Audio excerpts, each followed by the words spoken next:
अगर तुम ऐसे लोगों की दुनिया में पहुंचो जो सोए हुए हैं, तो अपनी जागृति की घोषणा मत करना, वरना वे तुम्हें उसी नींद में धकेल देंगे जिसमें वे खुद पड़े हैं। सोए हुए लोग यह बर्दाश्त नहीं कर सकते कि किसी ने आंख खोल ली है। तुम्हारी जागरूकता उन्हें उनके अपने अंधकार की याद दिलाती है।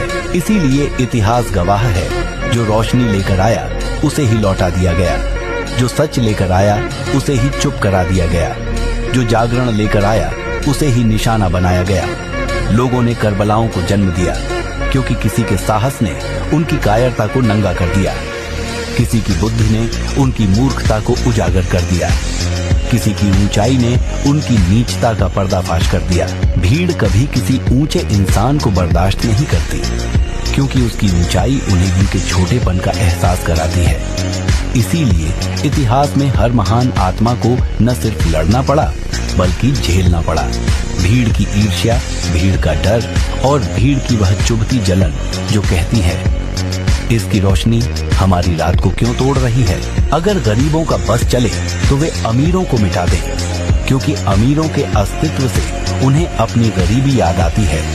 अगर कमजोरों का बस चले तो वे ताकतवरों को गिरा दें, क्योंकि ताकत उन्हें अपनी कमजोरी का आईना दिखाती है। अगर झूठों का बस चले तो वे सच को दफन कर दें, क्योंकि सच उनकी पूरी दुनिया को खंडहर बना देता है। और अगर डरपोकों का बस चले तो वे वीरों को जिंदा नहीं छोड़ेंगे, क्योंकि वीरता उन्हें उनकी बुजदिली का सच दिखा देती है। दुनिया ऐसे ही चलती है। लोग उस इंसान को हटाना चाहते हैं जो उन्हें उनकी असलियत दिखा दे, जो उनके चेहरे से मुखौटे उतार दे, जो साबित कर दे कि दरअसल वे जितना सोचते थे उतने नहीं हैं। इसीलिए याद रखना, अगर तुम रोशनी लेकर चलोगे तो अंधकार तुम्हारा दुश्मन बन जाएगा। अगर तुम सच लेकर चलोगे तो झूठ तुम्हें मिटाने की कोशिश करेगा। और अगर तुम जागरूक होकर चलोगे तो सोए हुए तुम्हें खतरनाक समझेंगे।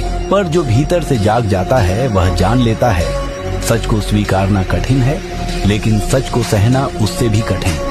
यही वजह है कि दुनिया जागने वालों को नहीं, सोते रहने वालों को सुरक्षित रखती है।